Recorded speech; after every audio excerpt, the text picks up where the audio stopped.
Underground secret mention. Kundapur नाम के गांव में रूपाली नाम की गरीब लड़की अपने माँ बाप के साथ रहती थी। वो बहुत सुंदर थी, लेकिन मुंह फट थी। उसी गांव में राहुल नाम का एक लड़का रहता था। राहुल अमीर था और वो रूपाली से प्यार करता था और दोनों शादी करना चाहते थे। लेकिन राहुल की माँ शादी के खिलाफ थी। रूपाली और राहुल के माँ की अलग अलग कुछ शर्तें थी। एक दिन राहुल अपनी माँ से कहता है, माँ, मुझे रूपाली बहुत पसंद है और मैं उसी से शादी करना चाहता हूँ। अरे वो लड़की मुझे एक आंख नहीं भाती, मुंह फट कही की। राहुल माँ से बहुत मिन्नतें करता है, तब जाकर उसकी माँ मानती है। लेकिन माँ एक शर्त रखती है। ठीक है बेटा, लेकिन मेरी एक शर्त है। जैसे उसकी शादी होगी वो अपने मायके कभी नहीं जाएगी और मेरे घर में वो गरीब लोग कभी नहीं आएंगे।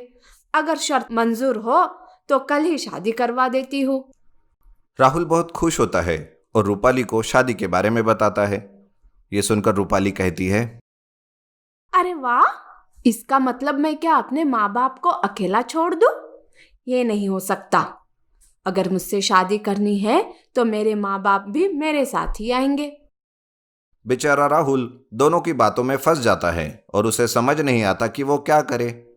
तभी वो कुछ सोचता है और अपने घर के अंडरग्राउंड में जाकर वो एक मेंशन बनाता है और इस तरह से रूपाली को वो बता देता है कि उसके माँ बाबूजी उस अंडरग्राउंड मेंशन में रहेंगे। ऐसा करके दोनों की शर्त पूरी हो जाती है और शादी भी हो जाती है। शादी के बाद एक दिन खाने के टेबल पर ज्यादा खाना देखते हुए सासू माँ रूपाली से कहती है, अरे ओ बहू, इतना सारा खाना क्यों बना कर रखी हो? लोगों के हिसाब से तो बनाओ। तुम्हारे माँ बाप ने कुछ सिखाया है या नहीं? देखिए सासू माँ, मेरे माँ बाप के ऊपर जाने की कोई जरूरत नहीं है। थोड़ा ज्यादा खाना बन गया तो कोई बड़ी बात नहीं हुई।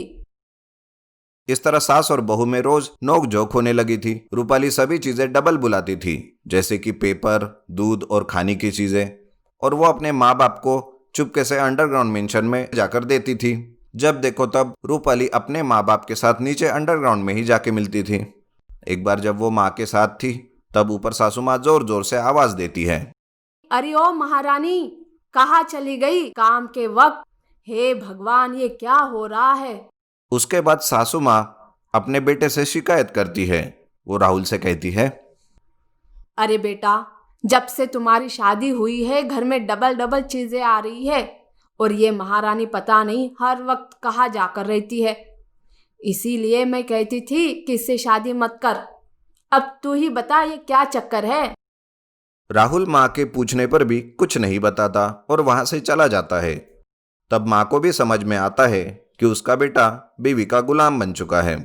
ये देखकर वो अपने बहू पर नजर रखने लगती है और एक दिन सवेरे सवेरे जब रूपाली अंडरग्राउंड मेंशन में जा रही थी, तब चुपके से सासू माँ उसके पीछे जाती है और तब उसे पता चलता है कि रूपाली के माँ बाप उस अंडरग्राउंड मेंशन में है।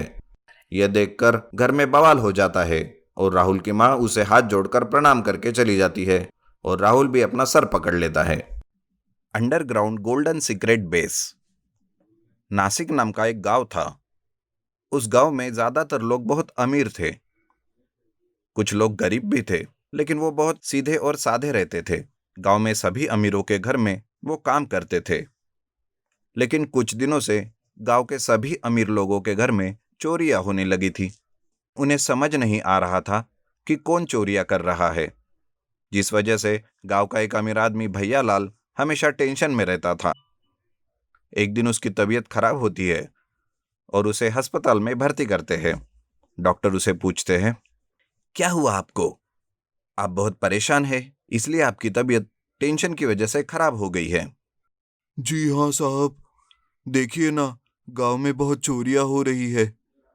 मुझे उस वजह से टेंशन हो रही है, कहीं मेरी संपत्ति भी ऐसे ही ना लुट जाए। ठीक है, मैं आपको कुछ दवाइयाँ लिख के देता हूँ, आप ठीक हो जाएंगे। भैया लाल घर जाने के बाद देखते हैं तो उनके घर में चोरी हुई रहती है, जिस वजह से वो पुलिस को बुलाते हैं। पुलिस अपनी छानबीन शुरू करते हैं और गांव में छुपकर गांव वालों के ही भेष में घूमते रहते हैं, लेकिन उन्हें कोई सफलता हाथ नहीं आती, ना उन्हें चोर का पता चलता है। पुलिस इंस्पेक्टर कहते हैं, आखिर ये चोर किस किस्म का है? जो इतना होशियार है। लगता है मुझे कुछ अलग करना पड़ेगा। लेकिन कुछ करने से पहले ही पुलिस इंस्पेक्टर को कुछ जरूरी काम से गांव के बाहर जाना पड़ता है और वो चले जाते हैं, जिस वजह से गांव में अमीर लोगों की और भी टेंशन बढ़ जाती है। इस दौरान गांव में सारे अमीरों के घर में चोरियां हो जाती है। पुलिस चोर का पीछा करने लगते हैं, लेकिन चोर गांव के अंदर कहीं गायब हो जाता है। ये देखकर पुलिस वाले बड़े हैरान होते हैं। अरे कहाँ गया भाई चोर? देखो इधर उधर देखो, सारे घरों में देखो। सभी पुलिस वाले काफी देर तक उस चोर को ढूंढते हैं, लेकिन वो चोर कहीं नहीं मिलता।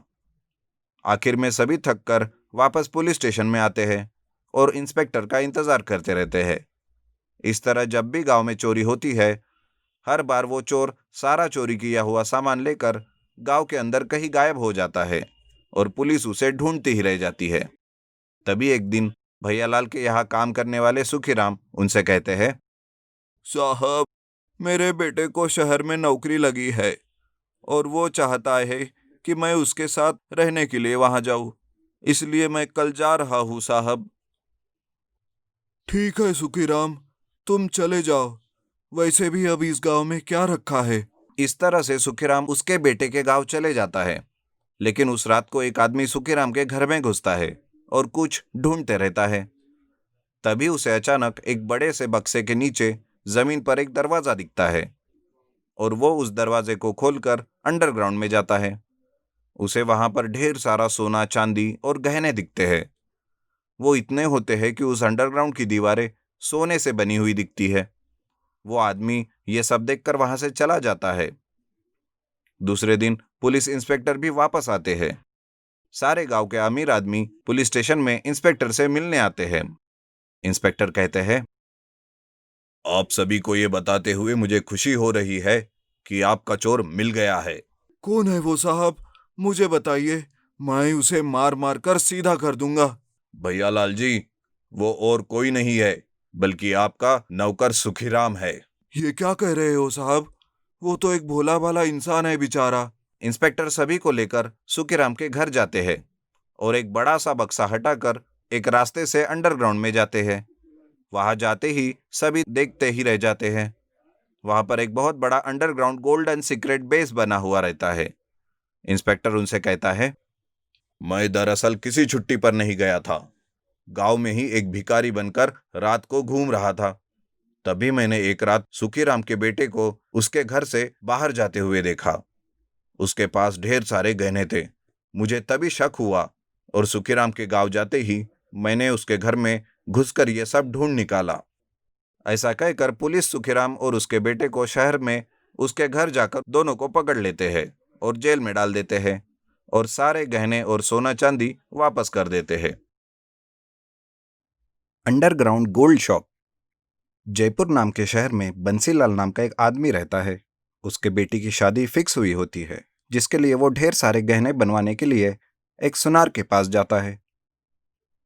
और बंसीलाल जी, आइए आइए, कहिए कैसे आना हुआ।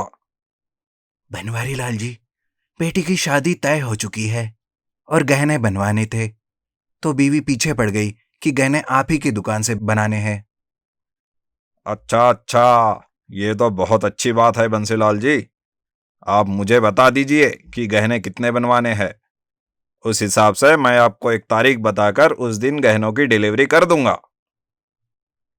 ठीक है, मैं बताता हूँ आपको। बंसीलाल जी सारे गहने जिस दिन चाहिए वो तारीख बताकर गोल्ड शॉप से निकल जाते हैं और घर वापस आते हैं। घर आकर वो टीवी लगाते हैं। तब वो देखते हैं कि कोई बहुत बड़ी चोरों की टोली है जो शादी के सीजन में गोल्ड शॉप में घुसती है और उन्हें लूट लेती है। और वो टोली अब जयपुर में आकर धूम मचा रही है। ये सुनकर बंसीलाल जी बहुत परेशान हो जाते हैं। एक दिन उनकी पत्नी उनसे कहती है, सुनिए जी, अगर हमने बिटिया की शादी सामने रखी तो कैसा रहेगा? अरे नहीं भगवान, शुभ मुहूर्त मिला है। अगर सामने देखे भी तो क्या पता अच्छा मुहूर्त मिलेगा या नहीं। लेकिन इस चोरों ने जो शहर में धूम मचा कर रखी है, उसे देखते हुए मैंने ये कहा है जी। तुम परेशान मत हो भगवान, मैं देखता हूं क्या हो सकता है। इस परेशानी में कुछ दिन निकल जाते हैं। शादी को अब बस 10 दिन ही बचे रहते हैं और चोरों का इलाज पुलिस भी कुछ नहीं कर पा रही थी। इस परेशानी में बंसीलाल जी बनवारी लाल से मिलने जाते हैं। देखिए बनवारी लाल जी, बेटी की शादी का मामला है, इसलिए मैं कोई मुसीबत नहीं मोड़ लेना चाहता। आप शादी के गहने बना पाएंगे या नहीं, ये मुझे ठीक ठीक बता दीजिए, क्योंकि चोरों का सिलसिला देखकर लगता नहीं कि सब ठीक होगा। अरे बंसीलाल जी, आप चिंता मत कीजिए। जन्म से धंधा करते हुए आ रहा हूं मैं। इन चोर उचक्कों से डरने वाला नहीं हूं मैं। कितनी भी मुसीबत आए, आपके बेटी के गहने वक्त पर मिल जाएंगे आपको। लेकिन ये सब आप कैसे कर पाओगे? जरा मुझे भी तो बताइए, ताकि मैं भी निश्चिंत रह सकूं। अच्छा अच्छा, तो आइए मेरे साथ, मैं दिखाता हूं आपको।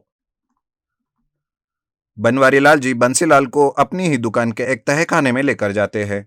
वहां बंसीलाल जी जो देखते हैं उसे देखकर वो हैरान रह जाते हैं। उस तहखाने में एक बहुत बड़ा सोने चांदी के आभूषणों के निर्माण का अंडरग्राउंड गोल्ड शॉप रहता है।